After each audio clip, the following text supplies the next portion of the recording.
ভাবছো ঈদের দিন শিরখুরমা বানাবে? বানিয়ে ফেলো।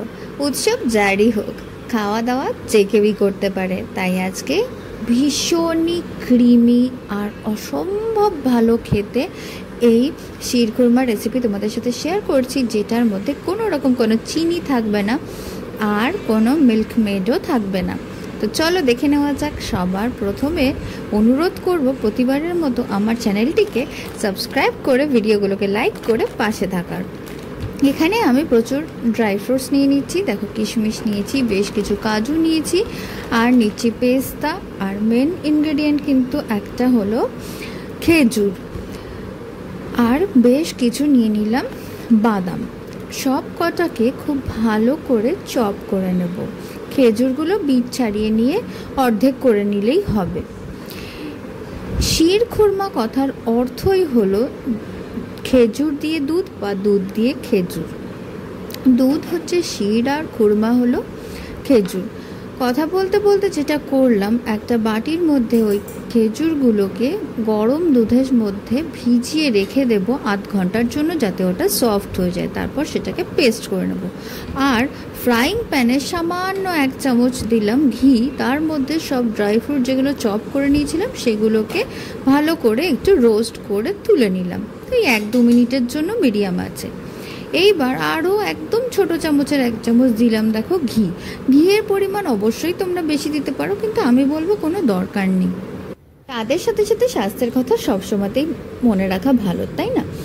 এবার দেখো, এদিকে খেজুরটা কিন্তু বেশ নরম হয়ে গেছে আধ ঘন্টা পর। এবার একটা মিক্সার গ্রাইন্ডার জারে এটাকে আমি ট্রান্সফার করে নিচ্ছি আর একটা স্মুথ পেস্ট তৈরি করে নিয়ে চলে আসবো। অপরদিকে সেমইগুলো কিন্তু একদম ভাজা হয়ে গেছে, দেখো গোল্ডেন হয়ে গেছে। বা ওটা তুলে নিলাম। এবার ওই প্যানের মধ্যেই দিয়ে দিলাম 1/2 লিটার দুধ। আমি এখানে বেশ ঘন করব, তার জন্য এখানে আমি দুধটাকে জাল দিয়ে প্রায় অর্ধেক করে নিয়ে এসেছি প্রায়। এবার দেখো, এর মধ্যে আমি 1/4 চামচ মতো দিয়ে দিলাম এলাচের গুঁড়ো। এলাচের গুঁড়ো দিলে এর ফ্লেভারটা কিন্তু ভীষণই ভালো আসে। অনেকে দেন না, আবার অনেকেই কিন্তু এটা দেন। খুব ভালো করে মিশিয়ে নিলাম। দুধটা কিন্তু অনেকটাই কমে এসেছে, দেখেছো, অর্ধেক হয়ে গেছে। এইবার ওই যে খেজুরের পেস্টটা যেটা বানিয়ে নিয়েছিলাম না, সেইটা দিয়ে দিলাম। খেজুর ছিল মোটামুটি দেখলেই 10-12টা মতো। ভালো করে এটা মিশিয়ে দেব, আর সাথে ভেজে রাখা সেমইটাও কিন্তু এখন মিশিয়ে দেব। আঁচ মিডিয়াম টু হাইতে রয়েছে। ভালো করে সব উপকরণ মিশিয়ে নিয়ে 4-5 মিনিট মতো জাস্ট নাড়াচাড়া করে নেব। ওই 5 মিনিট নয়, 3-4 মিনিটেই এটা দেখো বেশ গাঢ় হয়ে গেছে। আর সেমইগুলো একেবারে রান্না হয়ে গেছে। ভীষণই মিহি একটা ঘন টেক্সচার তৈরি হয়েছে। এবার এর মধ্যে ভেজে রাখা ড্রাই ফ্রুটের অর্ধেকটা দিয়ে দিলাম। মিষ্টি একটু কম লাগছিল, তাই জন্য 1 চা চামচের আমি দিয়ে দিলাম খেজুর গুড়। তোমরা পরিবর্তে 2 চামচ মতো চিনি ইউজ করতে পারো, তবে খেজুর গুড় কিন্তু খুব ভালো অপশন। এবার ভালো করে একবার মিশিয়ে নিয়ে সাথে সাথে গ্যাসটা অফ করে দেব। খেজুর গুড় দিয়ে বেশিক্ষণ ফোটাতে নেই, তাহলে কিন্তু কেটে যায়। কতটা ক্রিমি টেক্সচার এসছে দেখতেই পাচ্ছ, অসম্ভব ভালো হয় খেতে।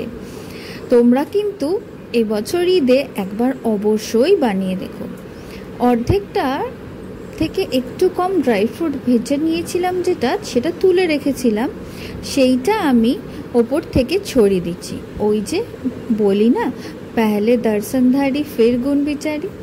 এবার দেখো, ওপর থেকে বেশ কিছু জাফরান বা কেসার ছড়িয়ে দিলাম। এতে ফ্লেভারটা কিন্তু ভীষণই ভালো আসে। আর কয়েকটা শুকনো গোলাপের পাপড়ি বা ড্রাই রোজ পেটাল ছড়িয়ে দিলেই এটা পুরোপুরি রেডি।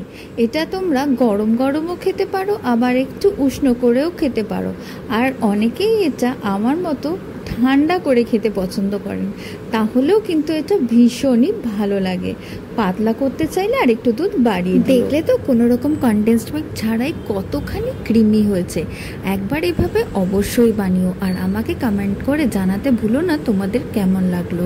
নমস্কার।